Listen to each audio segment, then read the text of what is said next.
Bonjour à tous. Il est rigolo ce décor. Bon, alors, on va parler d'un livre, hein, et en plus, la personne qui l'a écrit et qui me l'a offert, elle est parmi nous sur la chaîne YouTube Au-delà du spirituel. C'est La simple vie de Paula, hein. Vous verrez à l'envers, je suis un petit peu embêtée.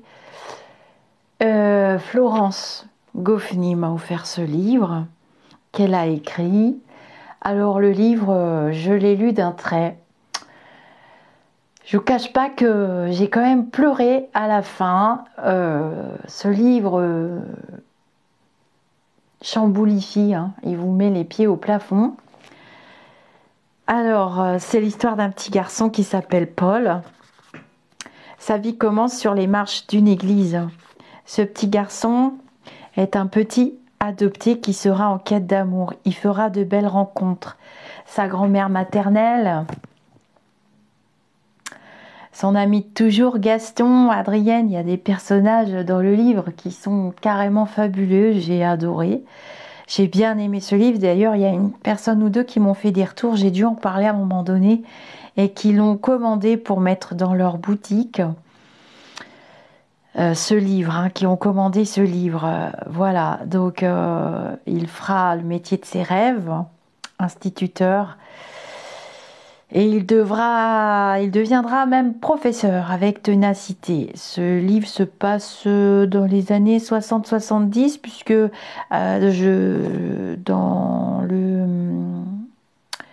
dans les écrits, c'est marqué l'école normale, vous savez, pour former les instituteurs. Maintenant, on appelle ça les professeurs des écoles. On appelait ça l'école normale à l'époque. Donc, c'est une histoire d'amitié. Mais c'est une histoire d'amitié aussi entre l'homme et l'animal, chien-chat, hein. C'est aussi un hymne à l'amour animal. Donc Florence, écrire a été une thérapie, l'envie d'écrire a toujours été réelle, j'avais toujours voulu me lancer sans jamais l'oser. Un événement professionnel l'a poussée dans le merveilleux univers de l'écriture. Elle devait faire le vide suite à une situation stressante. Elle a pris un cahier et Paul est né. D'ailleurs, dans ce livre, il y a des synchronicités à un moment de ma vie que je traversais dernièrement. Et je ferai sans doute une histoire de médium. Vous aimez bien aussi mes vidéos d'histoire de médium. Synchronicité, synchronicité quand tu ne nous lâches pas et quand les défunts veulent s'exprimer. Voilà, les mots couraient sur le cahier et cette histoire est née, les pages noircissaient, le réservoir d'idées se vidait, les idées affluaient. Alors, Florence, je vous ai choisi un extrait, elle a une écriture très particulière. Alors, au début, quand j'ai commencé à lire le livre, vous savez que c'est ma grand-mère qui m'a donné la passion des livres, et ma mère aussi, évidemment, nous sommes de grandes lectrices. Mais c'est surtout ma grand-mère maternelle. D'ailleurs, quand j'ai vécu en Bretagne, les livres m'ont beaucoup manqué. Il n'y avait pas de bibliothèque, il n'y avait pas de livres, c'était très compliqué. Donc, j'ai eu la chance d'avoir un dictionnaire. Il me semble que c'est à Noël ou à mon anniversaire, j'avais eu un dictionnaire en cadeau. Et j'ai dû lire 50 fois le dictionnaire. C'est peut-être pour ça aussi que mon vocabulaire s'est enrichi très très tôt. J'ai toujours aimé les mots. J'ai toujours compris qu'ils avaient une vibration, qu'ils étaient importants, que c'était notre moyen de communication. Après, il y a des moyens de communication qui sont non-verbaux. Et dans les livres, j'ai horreur de terminer un livre d'ailleurs, parce que quand un livre est beau et qu'il nous transporte, il nous permet de nous évader, c'est une forme de méditation, c'est le repos de l'âme et de l'esprit aussi pour moi, la lecture.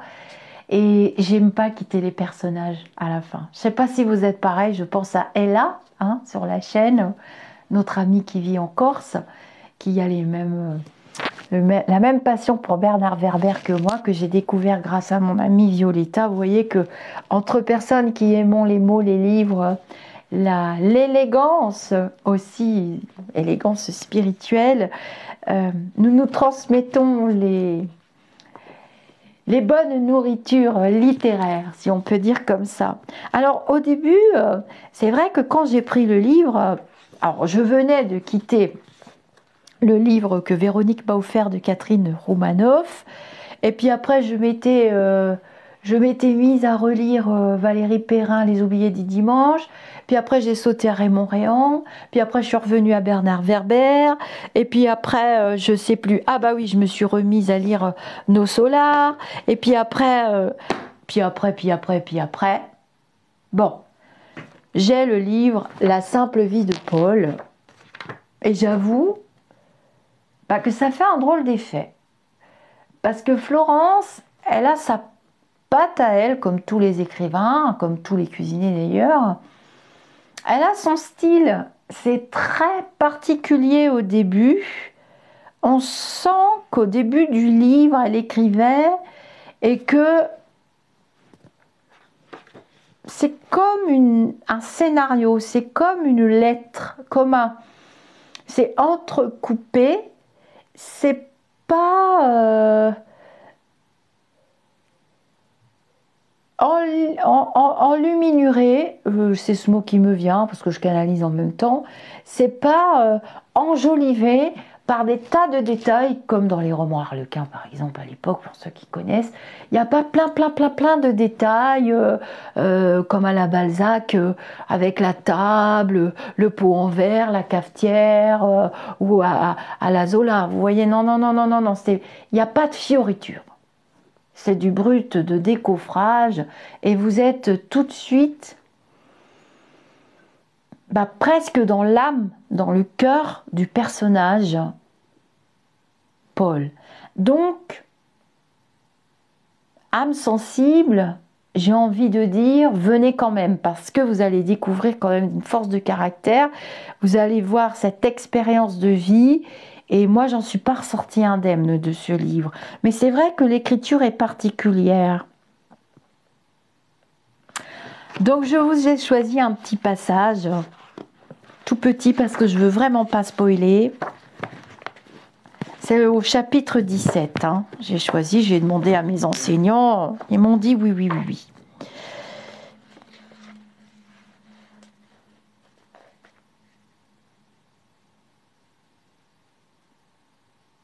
Alors, Julie, contrairement à sa sœur, était devenue médecin. Le passage de celle-ci fit du bien à Aurélie. Elles se remémorèrent le passé. Julie reprocha à sa sœur d'avoir abandonné ses études de médecine. Mais Aurélie coupa court, lui disant qu'on ne revenait pas sur le passé et qu'elle avait fait son choix. Les choses s'étaient précipitées. Quand sa mère Aurore avait enterré sa mère et son père, ses grands-parents qu'elle n'avait jamais connus. Puis Aurore était tombée malade. Elle avait plongé dans une profonde dépression et elle fut incapable d'aller travailler. Leur père, Mathias, qui avait une maîtresse, avait tenté d'aider Aurore, mais elle avait sombré. Il y eut de multiples disputes et de grosses crises. Mathias n'aimait plus leur mère. C'était un éminent chirurgien et il obtint sa mutation dans le sud. Il partit sans laisser d'adresse. Il abandonna même ses filles. Il voulait tirer un trait. Julie eut mal, mais passa outre. Aurélie, elle, en souffrit atrocement. Elle refusa de continuer ses études de médecine. Aurore la sermonna, mais elle ne voulut rien entendre. Aurélie était blessée, brisée. Elle bifurqua vers l'éducation nationale grâce à une amie qui avait changé avant elle et se promit de rejoindre, de choisir la Bretagne, terre natale de ses grands-parents et de sa mère. Aurélie interrogea sa mère. Elle voulait savoir pourquoi elle n'avait jamais connu ses grands-parents. Dans ces moments-là, Aurore fondait immédiatement en larmes et devenait muette comme une carpe. Au vu de ces réactions, Aurélie se disait qu'il y avait un secret de famille, qu'elle voulait percer. Elle en discutait avec Julie, mais celle-ci s'en moquait complètement. Aurélie ne lâchait pas. Elle questionnait sa mère et la harcelait de questions. Les rapports étaient de plus en plus tendus. Aurélie avait remarqué à la plage le malaise de sa mère. Elle avait fait mine de ne pas comprendre. Elle avait bien regardé autour d'elle, mais n'avait rien remarqué. Elle se disait qu'elle avait vu quelqu'un, mais qui? Paul suivit les conseils de Gaston et Marie. Il tenta une année de plus au lycée. Il serait temps de choisir ensuite. Il redoutait la rentrée. Pas les élèves, mais le directeur et ses collègues. Le premier jour, 2 professeurs de français étaient absents. Monsieur Aubert était d'humeur massacrante. Il ne lui dit même pas bonjour. En salle des professeurs, l'ambiance n'était pas excellente. Paul parlait un peu avec monsieur Bailly, le professeur de sciences naturelles. Il suggéra d'aider et de prendre une classe en plus. Paul trouvait que son emploi du temps n'était pas très chargé et voulait avoir plus de travail. Monsieur Bailly haussa les épaules et partit. Paul ne comprit pas son attitude. Réfléchit quelques secondes, puis se dirigea vers le bureau du directeur. Il savait que M. Aubert ne l'appréciait pas, alors autant tenter une approche. Il frappa à la porte du directeur qui répondit « Oui ». M. Aubert, quand il vit que c'était Paul, ne leva même pas la tête. Paul fut dépité devant une telle attitude, mais alla jusqu'au bout de sa démarche. Il expliqua que, suite à l'absence des 2 professeurs de français, il proposait ses services. Sans même lever la tête, le directeur partit dans un grand rire et répondit « Vous vous sentez tellement supérieur à tout le monde, monsieur Meunier. Un petit maître serait capable de remplacer 2 professeurs éminents. » Monsieur Aubert le regarda et lui conseilla de rejoindre ses élèves dans les plus brefs délais. Paul ne répondit rien et quitta rapidement le bureau.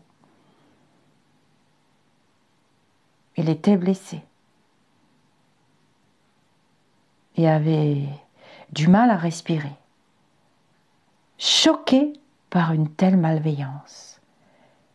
Il ne connaissait ni la méchanceté, ni la bêtise. Il était trop naïf. Il essuya quelques larmes et arriva devant ses élèves avec un grand sourire. Tous ses élèves étaient contents de le revoir et dirent bonjour chaleureusement. Mais il passa une mauvaise journée.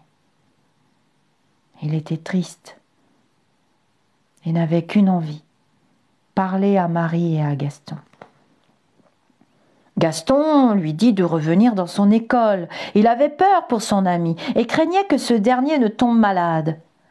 Marie intervint et conseilla à Paul de ne pas se laisser faire. Il n'était plus un enfant.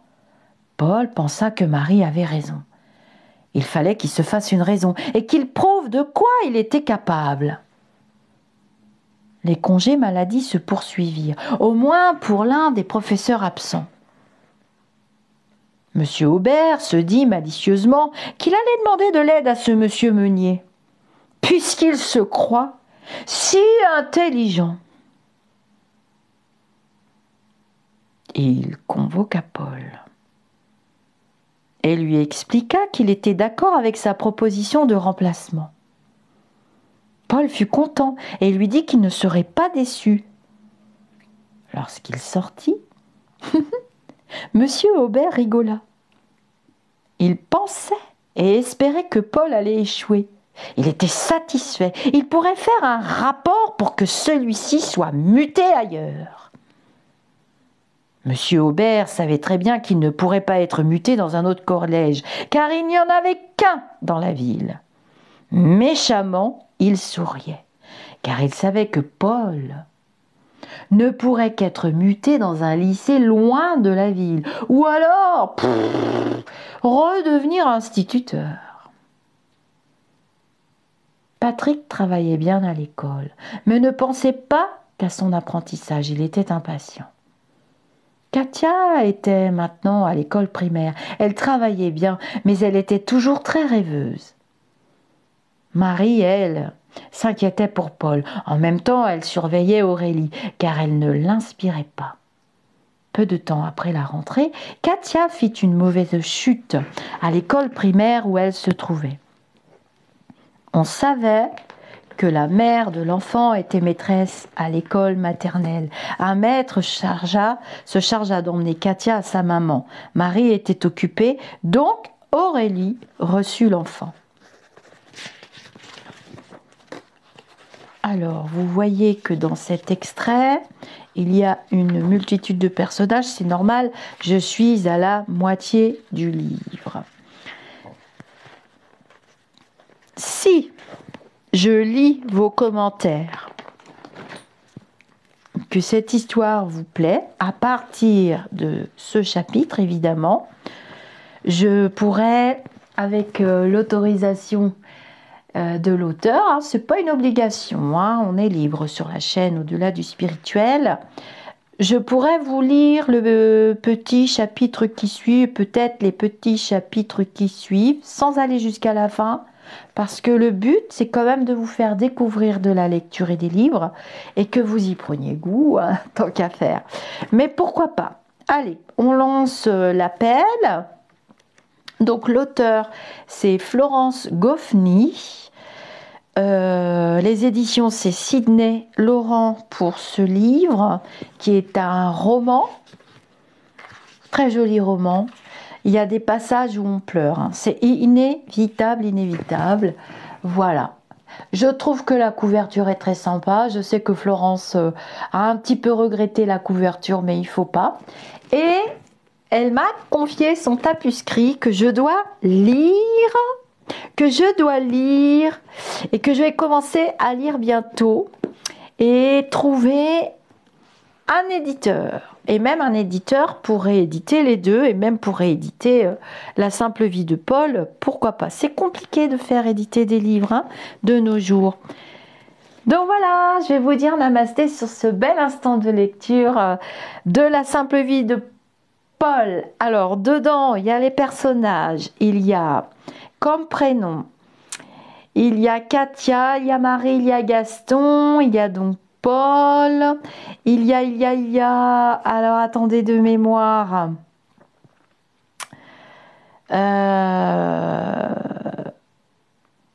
Baptiste, il y a Gilles, il y a beaucoup de personnages. Vers la fin, j'avoue que on a intérêt de bien suivre le livre parce que sinon, on s'y perd. Il y a Ludivine, il y a Paul-Marie, il y a Audrey, enfin bref, Anne. Il n'y a que des synchronicités. Ludivine, Paul, Marie, ce sont des prénoms de membres de ma famille. Pour de vrai, je vous jure, c'est vrai. Je vous dis namasté, je vous dis à très bientôt.